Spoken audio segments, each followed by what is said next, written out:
ব্রাহ্মণবাড়িয়ার আখাউড়া স্থলবন্দরে প্রায় ৩ কোটি টাকার নিলাম অযোগ্য পণ্য ধ্বংস করা হয়েছে।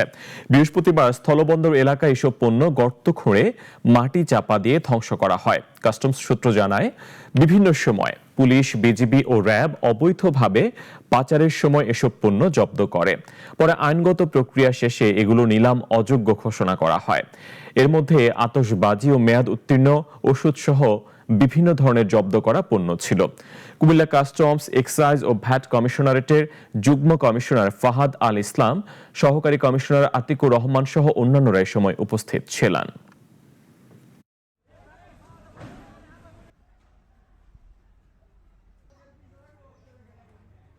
বিভিন্ন সময় যেগুলো আটককৃত পণ্য, যেমন হচ্ছে আমদানিকৃত বাজি রয়েছে, মেয়াদ উত্তীর্ণ ওষুধ রয়েছে, যেগুলো আসলে নিলাম অযোগ্য পণ্য আর কি, এই পণ্যগুলো আজকে এখানে ধ্বংস করা হচ্ছে।